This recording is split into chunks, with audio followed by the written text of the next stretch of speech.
Namastê! Sejam bem-vindos a mais um vídeo do canal Gabi Personal Yoga.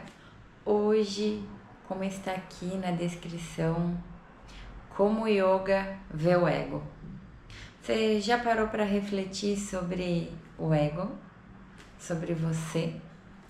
Então, a partir deste livro, mais uma vez, a gente vai analisar o segundo capítulo dos Sutras, Sadhanapada, e ele começa descrevendo que a prática de yoga deve reduzir as impurezas mentais e físicas, deve desenvolver nossa capacidade de examinarmos a nós mesmos e nos ajuda a compreender que, em última análise, não somos senhores de tudo o que fazemos.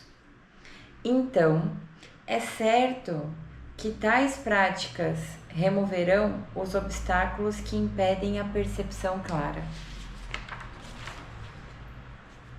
Veja só, os obstáculos são 5, né? Os 5 obstáculos da mente. A compreensão errônea, que dá para dizer que é a ignorância. A falsa identidade, que é o ego. Os apegos excessivos, que é quando a gente não tá bem dentro dos nossos valores, da nossa essência, a gente começa a tentar buscar aportes, suportes em coisas. Aversão sem razão, repúdio com julgamento, né? E a insegurança. E aqui eu vou estar falando da falsa identidade, se estabelece quando consideramos a atividade mental como verdadeira fonte de percepção. As atitudes e as atividades mentais mudam, elas modificam de acordo com influências tais como humor, hábitos e o ambiente à nossa volta. Ainda assim, por alguma razão, nós muitas vezes a consideramos como uma fonte de percepção constante e imutável.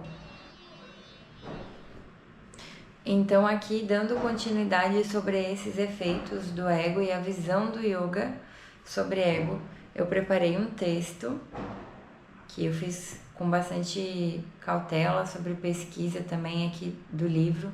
Em resumo, afirmo, né? O ego é barulhento, ele grita eu quero, eu preciso, eu sou assim. Ele constrói defesas, cria máscaras, se alimenta de comparação e controle. O ego teme o silêncio, porque no silêncio ele não é o centro. Mas o yoga nos convida justamente para lá, para o silêncio interno, para o espaço onde o ego já não consegue sustentar as suas histórias. Na prática, começamos a perceber, não somos apenas esse corpo que se move, nem os pensamentos que se passam. Somos a presença que observa, que sente, que respira. O ego é a roupa, a alma é a pele. O tapete se torna então um espelho. Ali, cada postura revela onde ainda buscamos a aprovação, aonde ainda forçamos, aonde ainda queremos acertar. E pouco a pouco, com amor e prática, vamos soltando. Soltando os excessos, soltando o controle, soltando o eu ideal para descansar no eu verdadeiro. Não se trata de destruir o ego, mas de perceber que ele não precisa mais guiar a jornada. Ele pode sentar no banco da carona, enquanto a consciência dirige com leveza.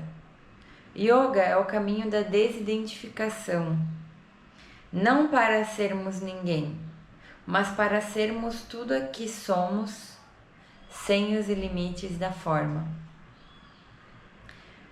Como o yoga vê o ego? No yoga, o ego, asmita, em sânscrito, não é visto como algo ruim em si, mas como uma identificação equivocada. com aquilo que não somos na essência. É uma construção mental que serve para nos proteger, organizar a experiência, mas que muitas vezes se transforma numa prisão. O ego segundo os sutras. Em resumo, Patanjali descreve 5 causas do sofrimento, como eu mencionei anteriormente, kleshas, e uma delas é asmita, o ego. Asmita é a confusão entre o que é passageiro e o que é eterno. Quando acreditamos que nós somos o corpo, nós somos nossos pensamentos ou nós somos os nossos papéis sociais, o ego cria uma ideia de eu separado com o mundo e quer ser reconhecido, defendido, admirado, controlado, tudo para não se sentir ameaçado.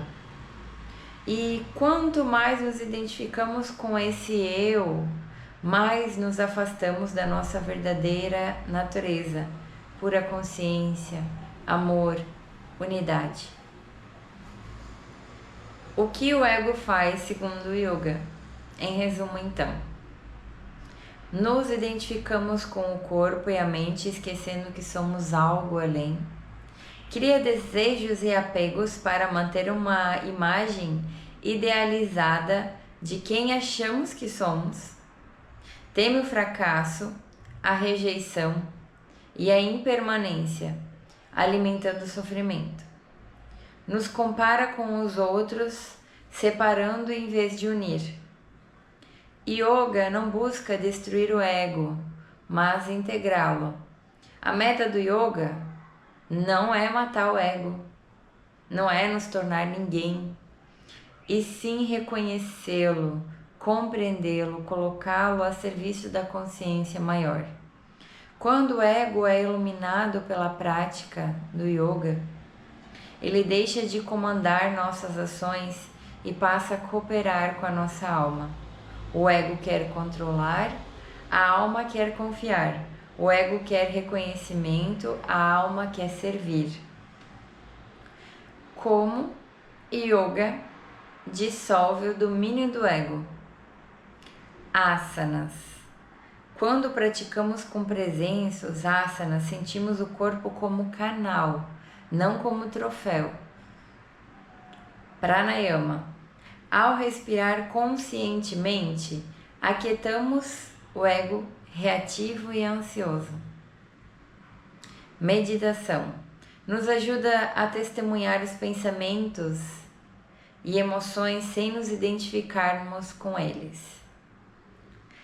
2 palavras que uso muito, Svadhyaya e Svarapranidhana, que é o estudo de si mesmo. Então, como estamos fazendo aqui? Estamos estudando, eu estou trazendo um conhecimento teórico. Você pode estudar sobre psicologia, sobre estudo da mente, sobre comportamento humano, sobre o cérebro, sobre as funções. Isso tudo vai ampliar o estudo de si mesmo. Não digo que você precisa tornar-se um expert, mas por favor, tenha curiosidade sobre evoluir, sobre se olhar diferente, sobre mudança. E entrega. Entrega ao divino dissolver a ilusão da separação. Samadhi, com muito respeito, porque é algo que possivelmente eu não compreendo totalmente para dizer, mas estou no caminho. O estado onde o ego se dissolve totalmente com a consciência universal. A experiência de união plena. Grandes mestres que fizeram diferença nesse mundo alcançaram Samadhi. Você não consegue alcançar Samadhi sem propósitos elevados, sem servir. Então, coloque o seu ego a serviço da sua alma, para ele cooperar sobre você realmente ter uma vida significativa diante das pessoas e não só uma imagem, para que você precise se aprovar, né? Essa coisa muito passageira que passa. E a conclusão, no yoga o ego é uma nuvem passageira, que encobre o sol da consciência. A prática não o combate com violência, mas com luz, com presença, com entrega e discernimento. Ele se aquieta e então descobrimos quem realmente somos. Não somos o que pensamos, somos aquilo que observa os pensamentos. E eu uso um termômetro para mim, né? Lidar com essa questão, né, da personagem Gabriela e da minha consciência sutil. Quando eu tô tomando uma iniciativa ou tomando alguma ação, eu sempre pergunto: isso vai preencher minha alma ou vai preencher meu ego? Qualquer que seja a coisa, qualquer que seja o pensamento que passa por mim. E quando tomamos certas atitudes, avalia se te gerou um contentamento interno ou se te gerou um vazio. Porque o ego, né, não é só aquela coisa de você querer ser mais que os outros. O ego também ele vai te puxar para baixo algumas vezes e vai te dar medos, inseguranças, autossabotagem. Tudo isso é a voz do vazio que te leva para o vazio, que te leva para distante da sua essência. Então, ego inflado ou ego abatido, ainda assim é o ego. O ego ele tem essa oscilação, porque a gente se identifica muito com ele. Então, quando passamos a buscar, a meditar, para a gente se conectar com essa consciência sutil, né? Esse espaço, esse silêncio, grandes mudanças significativas diante do nosso comportamento, da nossa imagem pessoal também vem. E a gente só agradece do fundo da nossa alma. Trouxe esses ensinamentos, eu espero que você tenha gostado. Te vejo nos próximos. Deixe o seu like, o seu comentário. Fico muito feliz de ler. Isso me motiva muito. Namastê, até o próximo.